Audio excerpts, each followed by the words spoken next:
Hello everybody, Dionysus here, and I'll be reading part 1 of their Southern Gothic short story called Lost. I think it all started when I was a boy about 8 or 9 years old. I'd taken my daddy's hatchet out back to cut down fresh tree limbs that were straight and sturdy. Out behind the house there was about 3 acres of woods that the neighborhood kids and I would run around and play in. We had a little community back there, well, as good of a community as a bunch of kids can make. Each one of us had huts that housed and contained our personal belongings. I had a liking to making wooden weapons like the Indians did back in the day. I made bow and arrows, spears, clubs, you name it.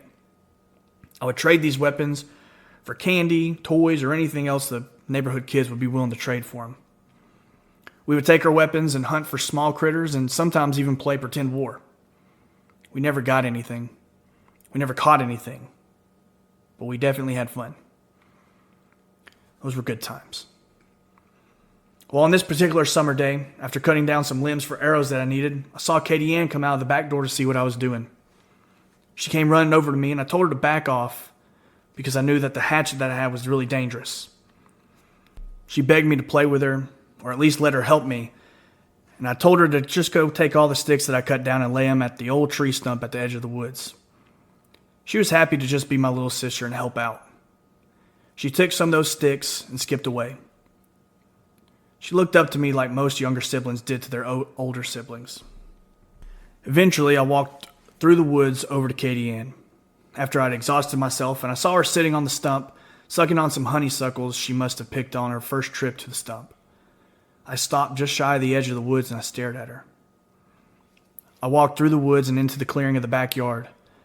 I saw the back door was closed, and I saw that nobody was around. I hollered out to Katie Ann that I wanted to play a game. Jumping up and down, she shrieked with excitement. I told her I wanted to play hide and seek. I told her that she had to count to 10 over by the stump, and after she got to 10, she can come find me. After jumping up and down a little bit more in pure excitement, she got down and knelt by the stump and began counting to 10. She was almost in a praying position like you normally see children praying at their bedside. It was perfect. She counted to 1. I took aim. 2. I raised the axe. 3. I swung it down as hard as I could at the back of her neck. I heard the crack of her spine as her body fell to the ground, limp. She started to convulse a little bit, seizing every once in a while. Blood started to pool beneath her. And I just stood there, not really knowing what to do. All I knew was that it was so easy. But that didn't happen. I was still standing just shy of the wood's edge staring at Katie Ann, sucking on those honeysuckles. It was a real thought, though. A real and intrusive thought that the mind can't control. The intrusive and horrific thought of pushing your friend off a cliff or jumping off one yourself. The thought of how easy it would be to act on these thoughts. A push, a jump, a swing, and that's all it can take to change another's life. To take another's life. It would be easy. Too easy. I stood there almost shaking, trying to push what I just imagined from the forefront of my mind. My trance was suddenly broken by the sound of sprinting behind me. I spun around to see who was running, and I didn't see anything at first. I walked deeper into the woods I called home, and all of a sudden, past the trees deep in the acreage, I saw a boy about my age. He was dressed in a shroud, and he was pale, staring at me. My heart began racing and my vision tunneled. The sunlight that poured through the canopy of pine and oak trees, lighting up our self-made community, faded. As those clouds were passing the sun, I felt something seeing him. I wasn't scared, but every sense of alarm in my body was going haywire. This wasn't a friend of mine in the neighborhood. This was something. Without warning, he turned away and sprinted deeper into the woods. I don't remember exactly how I felt. I don't even remember what I was thinking when I saw him, but I know it wasn't good. My arm was tugged and I whipped around to see Katie Ann tugging on my arm. I looked to the sky and the sun blinded me. I saw no clouds. There were no clouds. I held her hand. We put the hatchet up, and we went inside for supper. Thinking about it, I think that's where it all started. These instances were pretty normal growing up, and from then on out. As I got older, these thoughts grew and they expanded. They got more real. By the time I graduated high school, I was obsessed with death and how easy it was to procure.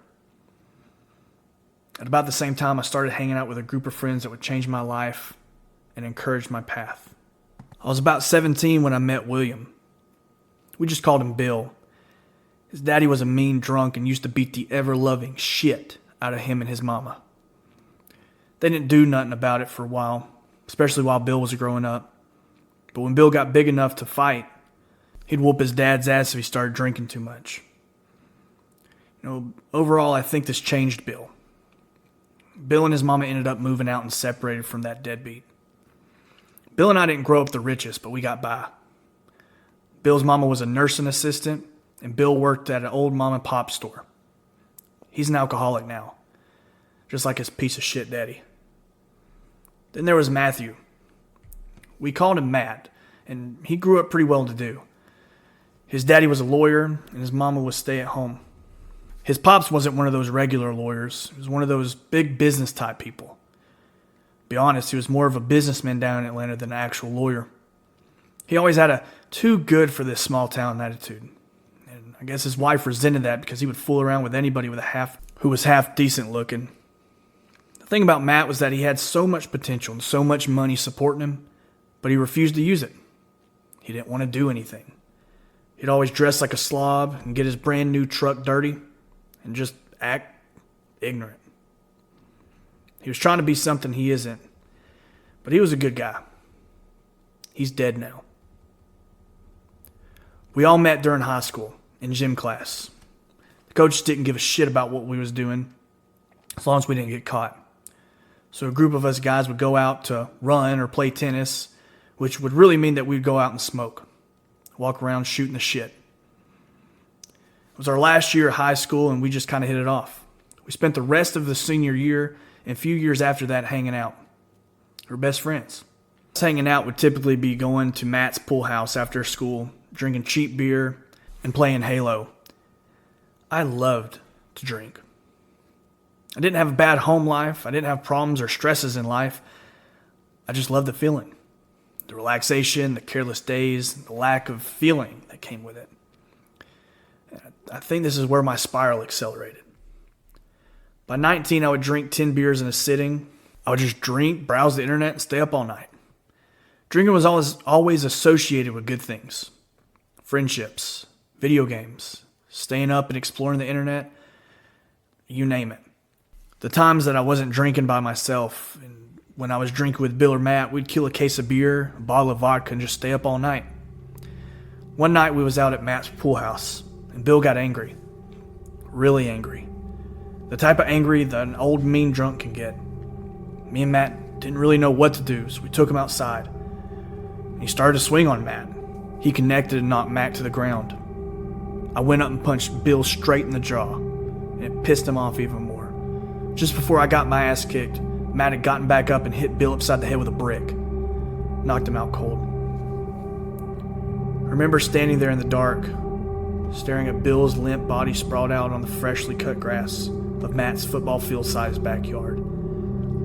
The yard separated the pool house and the actual home. Behind the pool house and on each side of the pasture leading up to the actual house was a thick wooded area, serving as a threshold between the property and the wilderness. There was no moon that night, no clouds, and a great sprinkling of stars served as the only light in the night sky. Matt went inside after we made sure that Bill was still breathing, and I stood alone, just staring at him. I knelt down on the left of his body to get a closer look, almost falling over, realizing how drunk I was. All he was wearing was gym shorts. No shoes, no socks, no shirt. He was so vulnerable. I opened his eyelids. His eyes were gazing far to his left away from me. I saw shame. He was unconscious, but I saw shame. I let his eyelids fall. I moved my hands downward and I ran my hands down his bare chest. He was vulnerable. So vulnerable. I stood up, I lifted my right foot up, and I stomped his throat. He was too vulnerable. I didn't stop until his throat collapsed. He pissed himself. I missed a few times and stomped his jaw, kicking his teeth in. His body was shaking. He was making guttural noises that I could only describe as sounding like a drowning pig because he was trying to breathe through his collapsed throat. I stood over. I stared at him in disgust. How dare he swing at us? We're his friends, his only friends. But he deserved this. Just like his father. And that didn't happen. I stood there staring at Bill's limp body, shook at the violent and intrusive thought that felt as real as I'm writing this. Swaying from side to side, still drunk, I took the opportunity to look up and gaze at the stars. They all seemed to be moving like little white gnats crawling on a black canvas. Maybe I never noticed it with the fight and cursed thoughts, but I started to hear the screeching of cicadas. It's a common sound in a hot Georgia night, but these screeches sounded quiet and far off. I stood listening, staring into the woods where the cicadas seemed to be, and I saw the faintest flicker of a light from inside the woods. I was about 70 yards away from the wood line. I stared, and as I stared, the cicadas were getting louder. It sounded like a swarm of them were flying straight for me. As the cicadas grew louder, the flicker grew larger. It was a flame. The cicadas were deafening. They sounded right on top of me, and I began frantically looking around from the darkness around me. There were no cicadas. I had no idea where these screeches were coming from. Then, the night turned silent. There was no gradual fade, but immediate silence. Everything stopped. I looked back at the flame in the woods, and standing just outside of the woods and in the clearing was a young boy clothed with a white sheet, a shroud. He was holding a candle, and although he had light from the candle's flame, the boy had a faint glow that made him visible in the dark night. He just stared at me, and I stared back. I couldn't look away. I was petrified, only to be described as some kind of primal fear. The night was silent, and as I stared, the stars grew dim and my heart raced. After a while, the boy slowly blew the candle out and sprinted into the woods. And as he sprinted into the woods, the normal cadence of cicadas returned, as though nothing happened, and the stars began to shine bright, just like they were before. I went inside. That night, Matt and I left Bill outside, and we quit hanging out with him. Never talked to him since. I hear he ended up getting with Sarah. She was a nice girl that really liked adventure growing up. We went to school with. Saw her a few years ago in the paper, arrested for prostitution and meth. In her mugshot, she had a black eye and a bloody nose that seemed to sit angled on her face. Like father, like son.